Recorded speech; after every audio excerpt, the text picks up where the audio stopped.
just make sure that is started. Fantastic. Great. All right, officially recording now. So again, thank you all so much for being here this evening. So let's go ahead and jump right into our agenda. So first and foremost, we want to welcome you all. Once again, my name is Alyssa Laskowski, and I work on the SNHU Career Services team. And my role is to partner with academic faculty and staff to host webinars like this one this evening. And I'd like to take a moment to allow my co-hosts to say hello, introduce themselves. And again, students who are in the audience, please feel free to answer the prompt you see here on the screen and respond in the chat box and say hello. So with that, John, I'll turn it over to you. Hi, folks. My name is John Kamick, Senior Associate Dean here at SNHU, responsible for our cybersecurity programs. Been with SNHU now for almost 10 years and really looking forward to this conversation tonight. Thank you, John. Excuse me. I am dealing with a little bit of a head cold and a cough, so I apologize. You might hear my voice go in and out a little bit during the webinar presentation today. And I'm not sure if Sue has joined us, but we'll give her an opportunity to say hello. Sue, are you there? I am here. Good evening, everyone. Awesome. Welcome. I'm Dr. Susan McKenzie. I'm a Senior Associate Dean in STEM, and I've been with the university for 15 years. Very nice to meet you all. Perfect. Thanks so much, Sue. So where are we headed this evening? So a quick look at our agenda, you'll see that we're going to start to introduce you to the SNHU Career Services team and SNHU Career Resources. And next, we will share some academic updates, and then we'll focus on 5 easy steps for students to start exploring career paths. And then we're going to wrap it up with some key takeaways and some Q&A. So again, as a quick reminder for those who are just joining us, all attendees' microphones have been muted and cameras have been turned off. This webinar will be recorded, so students are not required to take any notes, but of course you're welcome to do so. So all of those who are in attendance this evening will receive a follow-up email with all of the links to the resources discussed today, as well as a link to this recording. So just to make sure that everyone does get the emailed resources and the link to the recording, we just want to make sure and we ask that everyone has officially registered for this webinar if you haven't already. You can register online, and I'm actually going to add in the chat box really quickly the link to that registration. So again, just want to make sure that you do fill this out because this is where we will be tracking, again, all the attendees, and we'll be able to make sure we get your correct email address. And lastly, as I noted, we will have time for Q&A at the end of the presentation. So if you wouldn't mind, please waiting to add your questions into the chat box once we get towards the end of the presentation, and we will address them aloud for you. All right, without further ado, let's go ahead and get into the presentation. So if you haven't yet heard of SNHU Career Services team, here's a brief introduction for you. SNHU offers free career advising services for all students and alumni for life. Students can reach out via email or call our SNHU career team directly anytime during your academic program. Our career advisors are located nationwide, and we have a team of over 70 plus professional advisors.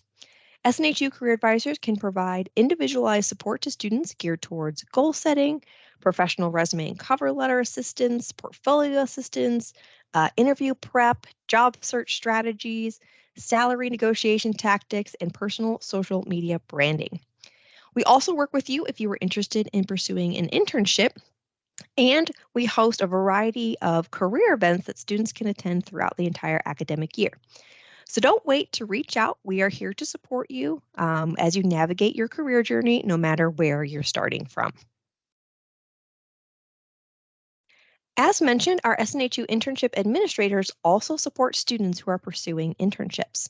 The types of assistance that they provide include helping students prepare resumes and cover letters for internships, discussing site search strategies, and helping students prepare for internship interviews. Now, there are 2 types of interviews, for-credit internships and not-for-credit internships. So internships for academic credit must directly relate to a student's major or concentration and offer a level of degree-specific learning that we would expect at an undergraduate or graduate level. For credit internships, they may be paid or unpaid, and this would oftentimes is determined by the specific employer. And so to earn academic credit, students must complete the internship at the same time as their coursework. And students are responsible for securing their own internship site, as well as receiving necessary approval from our SNHU internship team. However, there are some students who may not meet eligibility requirements or may not have room in their program to complete an internship for academic credit. And that's okay. If you're simply interested in completing an internship just for the experience, our internship team can also help you with that. So students can email our internship team directly, and students are highly encouraged to complete the required PINS survey, and I will post a link to that shortly here.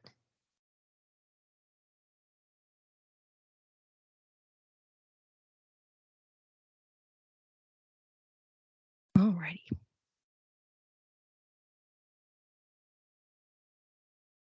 So let's dive into some of the SNHU career resources.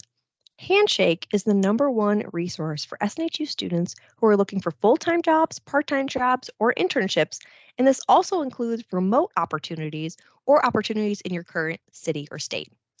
Another great feature of Handshake is the available career events. So students can view upcoming virtual career fairs or networking events and register to attend them.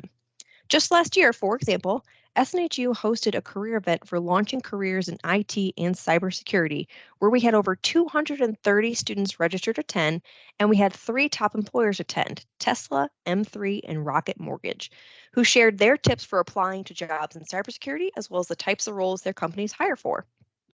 So we host career events just like this one often throughout the entire academic year, and many of these employers themselves host their own virtual career events. So be sure to log in to Handshake and check them out and register to attend.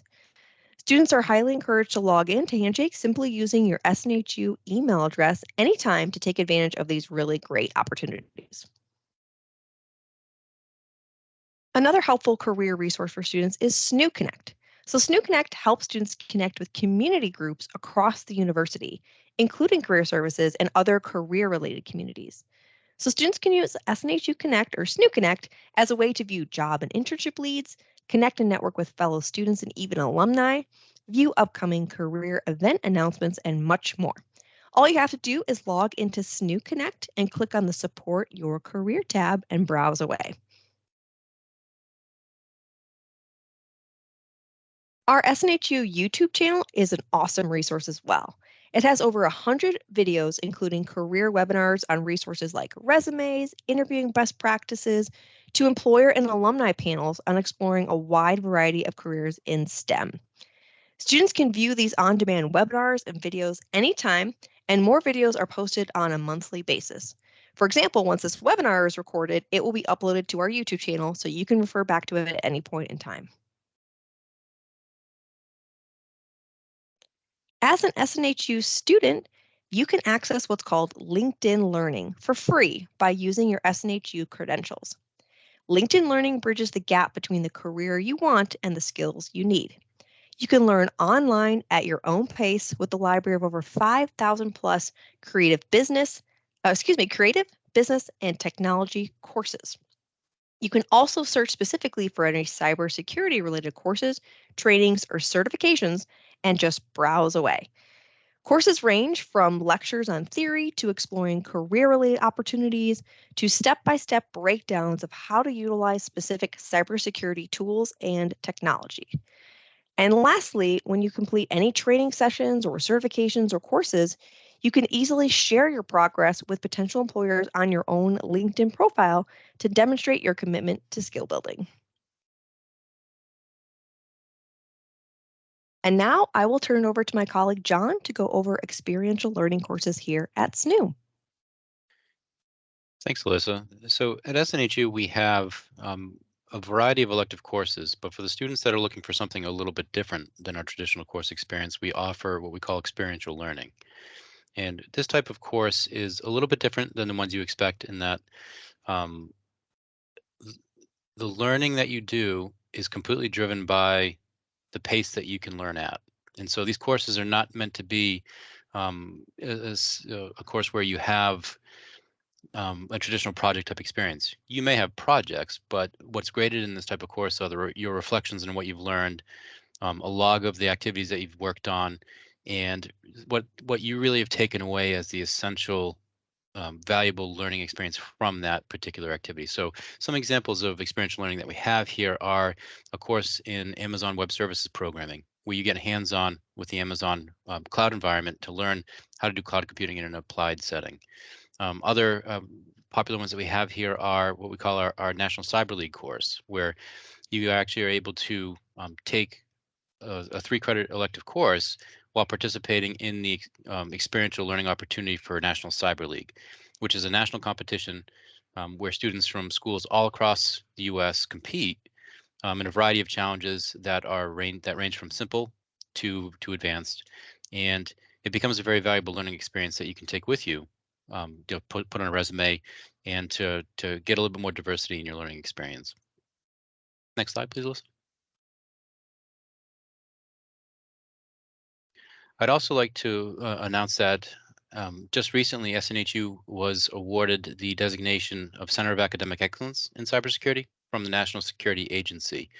This is a validation of the quality of our academic curriculum, where the U.S. government provides recognition to our institution for our cybersecurity academic programs. In this case here, our validated program of study is our bachelor's degree program. That's the first one that we put through this rigorous process.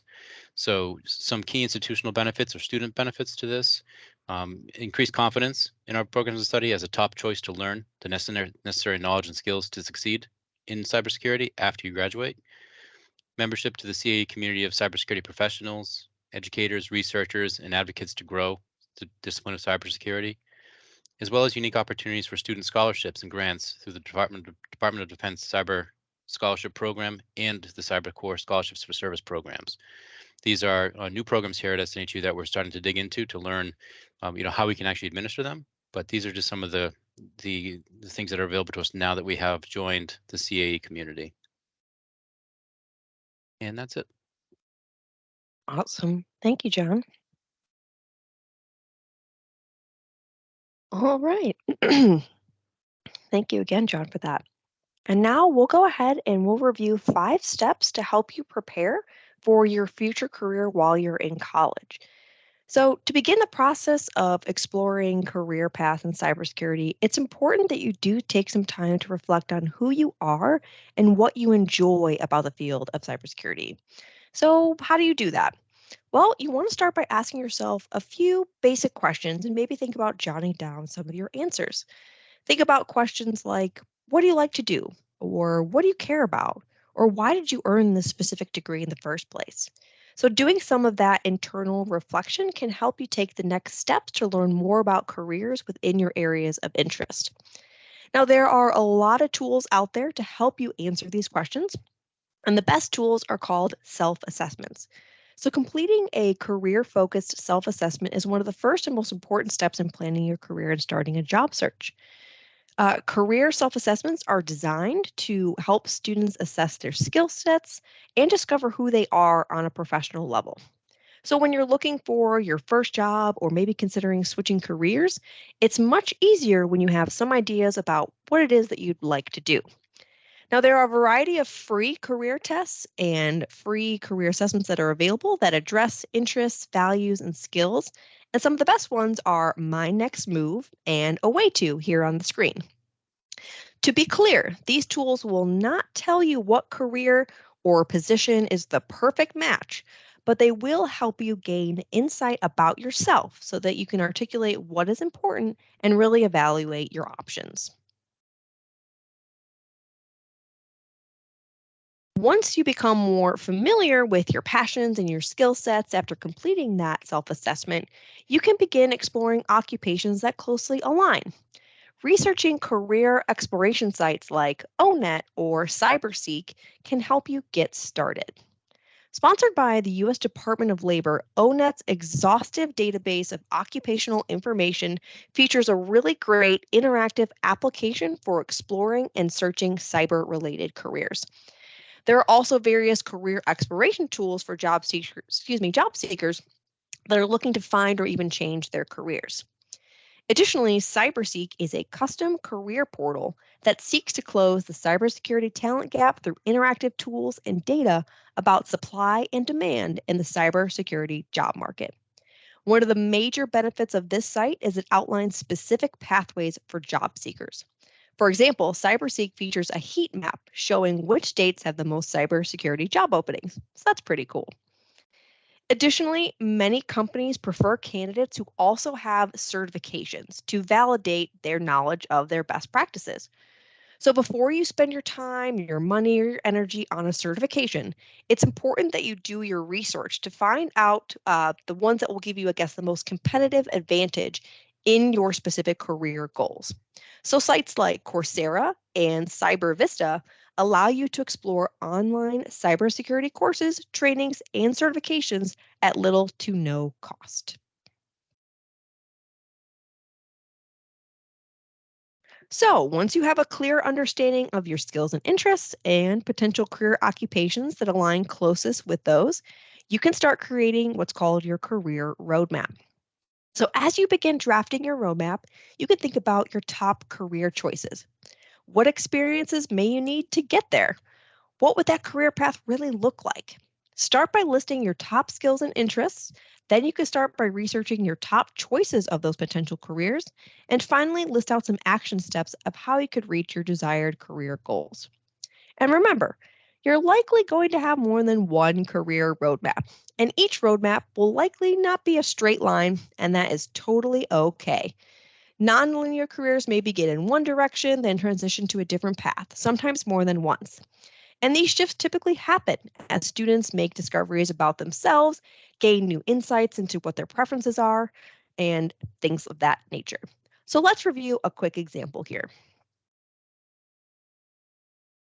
So this drafted career roadmap is an example of a cybersecurity major student who first outlined their top skills and interests, next defined and researched their top choices of potential career paths they'd like to explore, and finally outlined action steps of how he or she could reach their desired career role. So in this instance, you could start by listing your skills and interests. Say you're really into cyber hacking. With that interest in mind, you could target and research jobs that align or match closely, like maybe a cybersecurity analyst.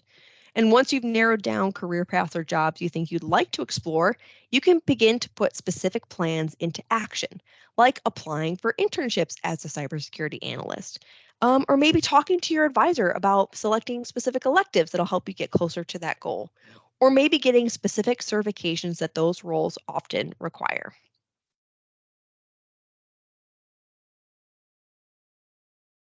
So tapping into your connections is also a huge part of this process. So tapping into your connections is essential since it will help you develop your skill sets, stay on top of the latest industry trends, meet maybe prospective mentors, and gain access to the necessary resources that are going to help foster your own career growth. So, as you continue to navigate your courses, remember that those around you are here to support you. Students can also make new professional connections and grow your own network by attending career events, for example, which could lead to exploring new opportunities in your desired field. And of course, the final step, creating your ever important application materials. To land a job or an internship, students will need a compelling resume. And if you're not sure how to get started or maybe how to update your current resume, the SNHU Career Advising Team can help you. Also, students are encouraged to use resume templates like SNHU's site called Skills First. Skills First is SNHU's free resume builder and has numerous resume examples, writing tips, and other professional document builders that can help you craft a resume that will attract the attention of employers. You can even specifically search for cybersecurity resume templates and the level of experience that fits your needs.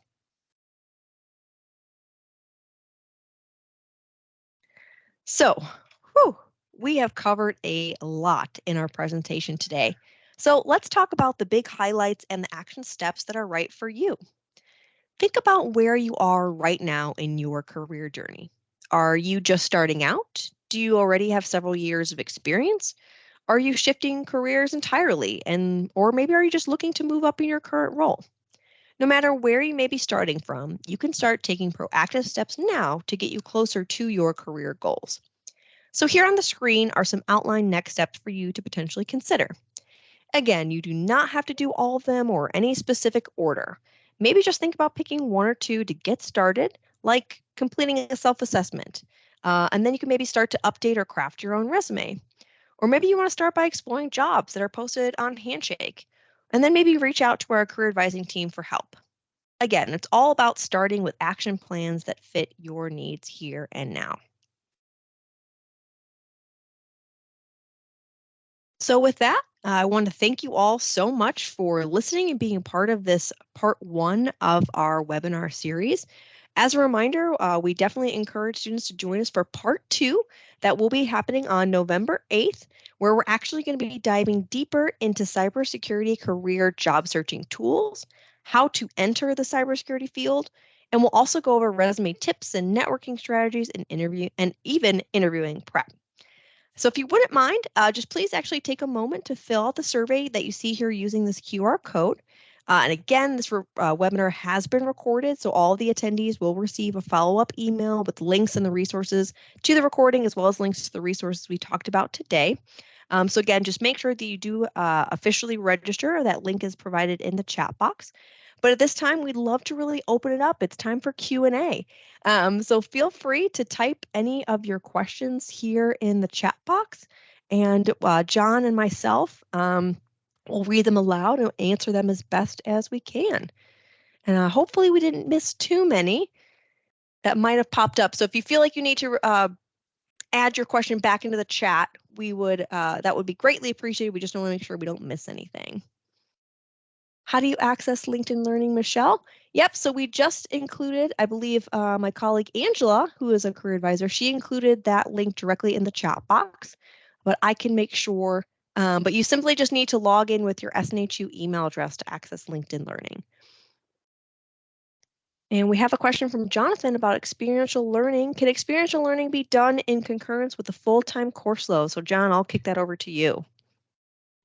So if you're looking to take more than the full course load, which is typically 2 per term, then you would have to have a petition to approve that.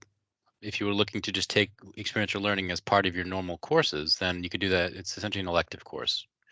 So it could be one of your 2 courses per term, or if you wanted to overload and do more than that, you can get it approved by petition. Awesome. Thank you. I think my screen got a little funky over here. Let me go back to the chat box. So I see another question in the window. Is it better to get the associates and certifications first, or should I just focus on my bachelor's? And there's no single answer to that. That's best for everybody. And so what I always counsel students to do is really consider how quickly you plan on entering the workforce, and do you have any job-related motivation to get the certifications now versus later? So the benefit of our associates program is that it completely stacks into our bachelor's degree program. So if you decided to start with associates and you achieve that degree, you would be able to move into our bachelor's program essentially with no loss of speed. All your credits would transfer over. We call it a 2+2, where it's roughly 2 years to complete an associate's and roughly 2 years to complete the remainder of the bachelor's degree. And with respect to certifications, there's a wide array of certifications that are of highly variable difficulty levels. Some are really specialized. If you think of something like forensics or ethical hacking, and others are more generalist. When you think of like Security Plus, I think it really just depends on the certifications that you're looking at. How much time you have to dedicate to your studies. Academic studies with SNHU versus certification prep, and then really what the motivation is for getting that credential and when it's best for you. Thanks, John. It looks like a few more that came in here. Should I start getting my certifications now? I'm in my first term and have done nothing IT-wise. And I think the next one that you could probably answer, John, is when will the update for the curriculum be for the labs for your bachelor's in cybersecurity? So as far as getting certifications, it sometimes takes people quite a while to prepare for them. And things to understand about the certification exams is that they're pretty high stakes, high pressure type exams, where there's not a lot of support in learning how to obtain the cert. And when you're in the testing scenario, there's a certain amount of stress involved with that. So what I typically say, if you're starting out in the field, is to take your time, right? If you don't have any job related requirements to have the certification and you're just starting to ease into your learning here at the university, I'd say that you could probably kind of moderate your pace to be what's best for you. I will also say that within our library, the Shapiro Library, we have a database called O'Reilly that contains most of the popular certification prep books, videos, they call learning pathways, and resources that may help you prepare. So if you are interested in kind of dipping your toes into certification prep as part of your studies here, I would recommend talking to your advisor or talking to one of our librarians about how to get into the O'Reilly collection, and you can actually take a look at the content you would be learning for those certs. I mean, that's all available for free too. So another question in the window about our curriculum updates. And that is something that we actually have projects underway to do right now, pretty much on a rolling basis. The thing to keep in mind with the labs and the technologies that you use is that we do monitor them for relevance to industry as well as academic value. And so even if you're in a lab that has an older operating system, say like Windows 7 or an earlier version of Linux, in many cases that interface, how you're working with that operating system, if it's not something specific to the version, i.e. we're not configuring a specific version versus another, or it's just there to help represent a authentic learning environment, then that doesn't necessarily matter. And so one thing you will see when you get into industry is that, depending on the company you're working for, the organization you're with, you're going to see computer systems, software packages, applications that are some of them remarkably old and some of them are cutting edge. And so one of the things that we do look at in our curriculum is to make sure we have that balance of older versus newer. And in most cases, we're able to achieve our learning objectives with either the most current or some older versions of of software. So just keep that in mind that you will see when you graduate on job a variety of different software packages of all different ages. And that's something that we have to deal with as cybersecurity professionals. Awesome. Thank you, John. I'll go ahead and tackle these next two here. So how likely is it for junior cybersecurity employees to obtain a remote job? The odds are still pretty much in your favor. It again also kind of depends on a lot of different factors. There are a lot of different industries that are specifically looking for remote workers right now, and cybersecurity really happens to be one of those top fields right now that are really looking to bolster their workforce. So it's definitely there's a lot of opportunities out there, I will say. So again, it's more just finding what areas do you want to specialize in, what areas interest you, maybe potentially what industries interest you as well. There's a plethora out there working in government, financial industry, healthcare, you name it. So really just focusing on maybe those niche industries and then seeing what kind of remote opportunities might be available for you. Another Listen, question that came in. Oh, sorry, go ahead, Jen. one thing I can add about that for the remote jobs too Sure. is that's going to, with cybersecurity, it's going to vary very heavily based upon the industry you're working in. So if you think of a regulated industry like banking or defense contracting, or working for the government where you have access to highly sensitive information, a lot of times that won't be available remotely, and you have to go to a place to do that work. In other industries, there's more flexibility for certain things, and so if you're looking to be remote, those are things to keep in mind. Is that where you want to work, as far as the industry is gonna probably influence that significantly, and the nature of the job. So like if you're in cybersecurity and you primarily work on, creating policies and procedures and doing awareness training and some of the human factors of cybersecurity, those aren't necessarily place-based. But if you're a network security analyst and you're accessing highly confidential software logs, network traffic logs, and you need access to systems in that environment, it may be a little bit different. And so that's a question that's with cyber professionals going to be highly variable. And if it's something that you really think is an important criteria, to just make sure that your expectations, are kind of matching what's available to you in certain industries. Awesome. Thank you, John. Appreciate that extra tidbit. That's really good advice. Next question is, when looking at entry-level positions and even internships, there tends to be a lot of 2 to 5 years experience recommended required. Is there anything that could help me bolster my resume in absence of experience? Absolutely. So there's definitely some ways that you can think about bolstering your experience or what kind of relevant experience you have related to the position you're applying for. First is absolutely highlighting your education. If you have, obviously, the SNHU degree program you're currently in is a really good place to start. If you have any of those coursework, capstone projects, things that are again going to demonstrate to that particular employer that regardless of the levels or years of work experience, you have the skill sets to be successful in that position. There's a way to kind of highlight a lot of that on your resume. So definitely looking at tinkering with your education section and maybe including those relevant courseworks or again, those additional certifications that you're either working on or have achieved. Additionally, highlighting any sort of volunteer experience that you may have. Again, doesn't necessarily have to be paid experience. There are some wonderful ways that you can get real hands-on work by participating in maybe competitions you've done. You volunteered to do work outside of school, things like that. I would recommend, excuse me, I would recommend reaching out to our career advising team to maybe look at your resume a little bit closer and see if there are ways that we could highlight some of those relevant skills for you so you can really bolster that resume. But great question. Scrolling down here, does SNHU offer any vouchers for certifications? John, I will kick that over to you.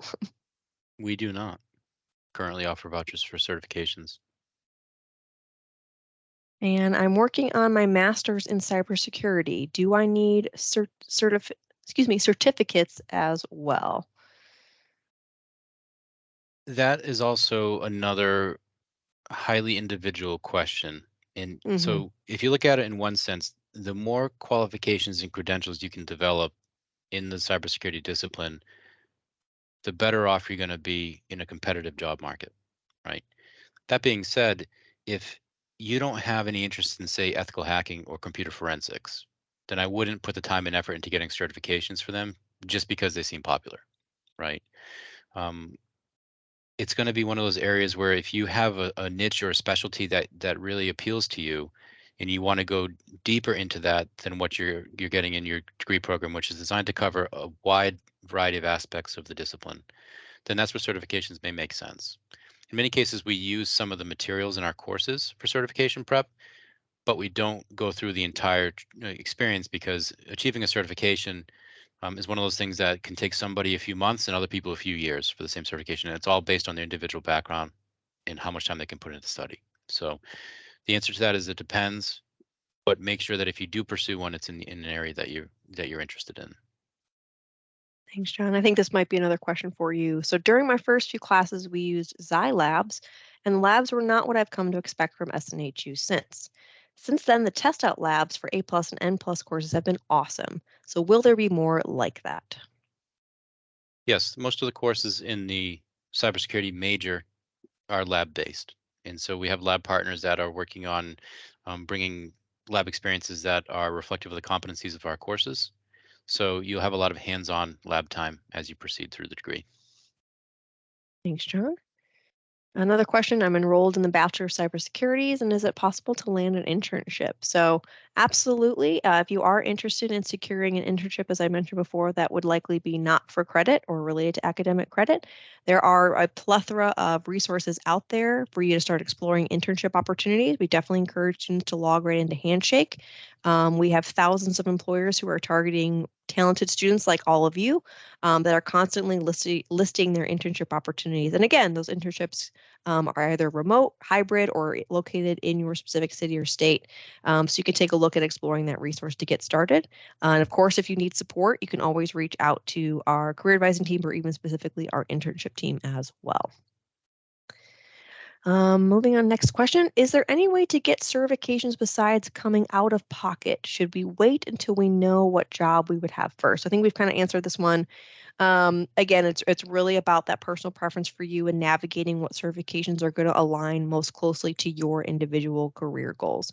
So it's really about kind of navigating and doing maybe some of those career assessments, that self-reflection piece of it, really understanding what it is, that it is that you're really passionate and interested out before spending all that time, potentially money and energy into getting those certifications or those courses. So you want to make sure you're really doing your due diligence and doing that research ahead of time to make sure that those positions, for example, of like a cybersecurity analyst, what certifications are often required. Doing that digging, doing that research beforehand can really help you make the best decision when it comes to gaining those certifications if you do end up having, unfortunately, to pay for some. But again, some of the sources that I mentioned here in this webinar, which will be, again, mailing out soon, there are some really great sites where there are free courses available, like Coursera. They offer some potentially free courses that you could look into as well. So take a look at that. But again, it's all about doing that research on what opportunities really align closest to your passions and your skills before jumping into those certifications. I've noticed that when looking for a job, they want a degree and 2+ years of experience in IT. What do you recommend as a starting point for a career change? Great question. So again, it is all about really navigating and kind of when you're putting together your application materials, making sure that the experience you have is as relevant to the job that you're applying for. Again, highlighting your coursework, your education, again, any maybe certifications you are looking to achieve or currently working on, things of that nature. And oftentimes there is an opportunity for you to kind of navigate and explain why the career shift when you're applying for those positions. So sometimes in that space, offering there is an opportunity for you to kind of explain that. I would again always recommend reaching out to our career advising team. They can help you kind of navigate that and really make sure that your application materials are a strong representation of who you are as you're starting to transition into this new career. And I'll plug in for part 2 of this upcoming webinar series. We'll be doing a deeper dive into how to kind of break into the cybersecurity industry and tips and tricks as well. So stay tuned for more on that.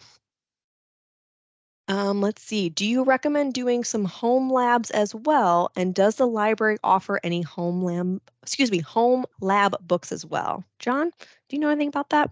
Yes. So when it's actually how in the old days we used to learn before we had online lab providers, right? Is you'd have to put together a lab in your house that is representative of what you'd work with in industry. And you can imagine how difficult a project that was when you're talking, if you work in a large company with enterprise grade equipment that sometimes costs hundreds of thousands of dollars, right? That being said, what you can do now, and it was still valuable now as it was back then, is to either tinker with hardware and software in a home lab setting, or through third-party vendors like the ones we use for our courses, or that are available online for independent subscriptions. Things like Pluralsight is a good one. Test Out, as I mentioned earlier.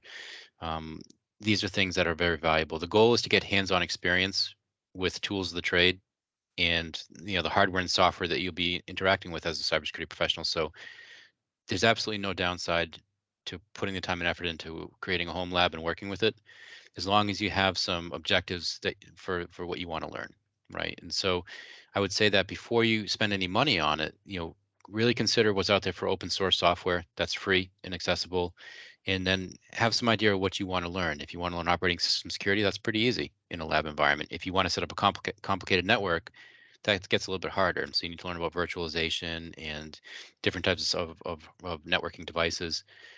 But definitely not a exercise that wouldn't be valuable. Just something that you do have alternatives that you can buy as well. Awesome. Thanks, John. I think this might be another one for you. Is there a limit to the credits we are eligible for after getting certification? Each time I have passed an exam, they tell me I'm eligible for credits from SNHU. There are limits, and that's largely driven by our accreditation authorities. And so I don't know what they are specifically offhand, but that's something an advisor can help you with as far as how many credits can you transfer in for from one of your non-degree experiences, and how would that apply to your program. Awesome. And I think here another question. Are certifications offered through the completion of SNHU courses? The certifications themselves are not offered, but for some of our courses that are using certification prep materials, you'll typically get access to that environment after your term ends. So if you wanted to continue studying for the certifications, Test Out being one of them, then that's an option available to you. But it's not something that we can typically offer during the term, because most people take longer than 8 or 10 weeks to prep for certification. They're very, very difficult to get, and that's why they're so valuable in industry. Right. And will certifications help me get out of a help desk position? I am looking for a junior SOC analyst role. So certifications definitely could help you. Obviously, I can't say that without any sort of a guarantee. But again, just getting that specialized certifications, employers are looking for that because that demonstrates your skill and knowledge. And oftentimes for some positions you may come across in that space, having a certification might even be a requirement. So taking, again, a deeper dive into researching those certifications that are going to align most closely with that SOC analyst position, do some really thorough digging on requirements, skills required, things of that nature, and then finding those certifications that may align closely with that position. I'm switching careers from an Amazon warehouse associate and I want to go into IT cybersecurity. Do you have any advice about switching to a career you've never done but you're really interested in?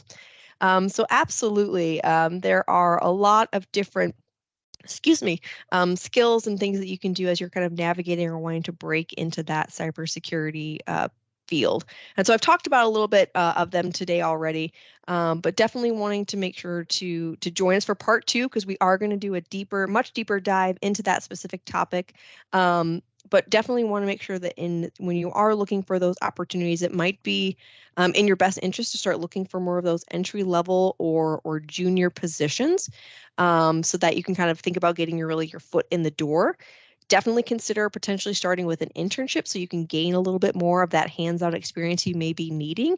And internships in and of themselves oftentimes can lead into potential job opportunities or really more about networking in that field and really give you a taste for what those jobs in cybersecurity are actually like. So really exploring those options for you. And really, again, as you're drafting your resume, make sure you're highlighting all the relevant skills you do have, regardless of the lack of maybe work experience you might have in the field, because that also is going to do you justice when you are applying for those positions and really telling that professional story. And if you are looking for assistance, again, you do not have to do that alone. You can always reach out to our SNHU career advising team to really help you come up with job searching or internship search strategies and really getting that resume to shine. One other quick thing on that too is if you know somebody who's in a job role that seems like it would be interesting to you, reach out and try to connect with them, either directly on something like LinkedIn, or if it's at your company, see if you can get a few minutes of their time to talk about what it's like to do their job. You know, a lot of times you get real insight from those personal connections. And most people who connect with you would be willing to answer basic questions about it and potentially direct you to places to go as well. So it's something else to consider there is that personal networking is really important. Absolutely. Thanks, John. Let's see here. And after graduation, I'm not pursuing any graduate classes at the time. So how long is my EDU email still valid for to access resources on O'Reilly or in LinkedIn Learning? I can answer at least for LinkedIn Learning. So as long as you have access to your SNHU email address, that should be available for you for a lifetime. If you have any issues with your SNHU email address at any point in time, you can always reach out to the IT department, and they could work with you to make sure if there's not like an accessibility or login issue, things of that nature. But you should still be able to utilize your SNHU email address after graduation. Yep, perfect. It looks like somebody even answered that for me. Awesome. Let's see here. Just scrolling, make sure I didn't miss any other questions. Which companies are best for entry-level positions? Whew, that is a loaded question, because I don't have a direct specific answer. There are again, this all comes down to your individual career goals and preference, and really, as John mentioned, fine-tuning what industries suit your needs, and what your individual career goals are. Now, I will highlight this. There are a handful of companies that put together what they call early career development programs. These are really great, unique opportunities for students who may have little to no experience, and they want to do a rotational program within that employer. So, for example, off the top of my head, I know there are a lot of early career development programs, I think, with like Amazon. There's a few organizations, I think, more in the technical space that offer those. But if you just were to research really quickly early career development programs or companies that offer them, there's quite an extensive list out there. But again, it really comes down to what are your individual career goals, your career aspirations for in the field of cybersecurity, so that you can start doing that digging and narrowing down what entry-level positions are of interest to you. And again, for part 2 of the webinar, we'll start doing a deeper dive into that conversation as well. And just scrolling, make sure I see a lot of thank yous. This is great. A lot of activity. A lot of you are responding to each other in the chat, which is so helpful. That's great. Thank you all for providing your own insight and expertise. Don't recall, but do alumni have access to Handshake? Yes, they do. So again, you can access Handshake utilizing your SNHU email address. And again, another plug for career advising. Our career advising team, after you graduate, you can access our free career advising support services for free for life. So you can always reach out to the career advising team directly if you need assistance. Just again, keep scrolling. Again, all of these great. Thank you guys so much for just helping each other out, responding to one another. Let's see here. If you are trying to pursue a career in IT audit or information assurance, would it be smart to get a cert in Security Plus first, or just start working on CSIM or CSIA first? John, I'll pitch that one to you. Yeah, so generally when people are looking at certifications and they're just kind of getting their toes wet, the CompTIA certifications are a good place to start. And particularly Security Plus, because it gives you a good, well-rounded introduction to cybersecurity and some of the major features of the discipline. CISM and CISA are, I would consider, probably higher level certifications that would typically also have time on job requirements for you to obtain them. So they may not be the best to start because they'll be probably much harder to obtain. And if you don't have the background, the foundational background, already, it's going to be much harder to achieve them, particularly the CISM. That's more of a business manager, security manager type certification. CISA is definitely auditing oriented, but you may find that it's more valuable to learn about cybersecurity fundamentals first before diving into the specialty like the CISA.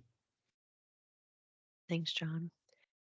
Is there a class in LinkedIn Learning to help with downloading Kali or VM machines? So LinkedIn Learning has, again, as I mentioned, over 5,000 different courses related to technology, creative, as well as business. So do your due diligence. Go ahead. You can browse away. It's a very user-friendly site where you can search specifically for that information and see if there are courses available. YouTube is another good place for that as well as the O'Reilly collection in Shapiro Library. They're having more videos now available for how to do this stuff, but definitely you'll find probably thousands of examples on YouTube for free. Awesome. And how many credit hours do you have to complete before doing an internship? That's a really good question. It depends. You definitely want to make sure you reach out to our internship advising team. Programmatically speaking, I know it does vary. Don't quote me on this, but I'm pretty sure last time I checked it was somewhere around 80 credits. But again, the best point of action to clarify is definitely reaching out either to your academic advisor for clarification, but you can also reach out again to our internship team if you have those specific questions. And again, all those who are in attendance this evening will get links and the recording to this so you can look back at that contact information. And just scrolling here, just make sure I didn't miss any other questions. Again, you guys are all doing awesome just responding to one another. This is great. I love these webinar series. You guys just connect and network with one another, which is great. And are there mentors in SNHU career? So really great question. Mentors, not necessarily, but again, you would be working, if you reached out to the SNHU career advising team, you would get that one-on-one individualized support from one of our professional career advisors. If you are potentially looking for a mentor, definitely, again, just look into your community. Maybe reach out to some folks if you log into SNU Connect. Try reaching out to students, peers, alumni who are on SNU Connect. And work on developing those relationships. Stay in touch with your faculty, your advisors. That you've got a great community around you here at SNHU. It's just reaching out and asking for that. So really rely on the community you have, and remember that those around you here at SNU, your faculty, staff, and the career advising team, we're all here to support you. Does LinkedIn Learning certifications transfer as credit? They do not, unfortunately. Let's see. Awesome. Really appreciate the information. Thank you guys so much for being here. I'm glad to see that this information was really, really helpful. Oh, and looks like someone, Angie is on fire. She included MentorNet. So going back to that last question, MentorNet is it's a free mentoring platform. You're welcome to use at any point in time, where students can connect to professionals in the industry. So definitely encourage you to take a look at that. Let's see. Is a bachelor's degree good enough to get a job, or do I need certifications as well? Again, personal preference on this one. Depending on the roles you're looking to get into. Again, different requirements for different positions, right? You're going to find that some roles do require a professional bachelor's degree, even some at a master's level, and some may not. So again, this is all dependent on what are your career goals? Where do you see yourself going and aligning and moving yourself in that kind of direction?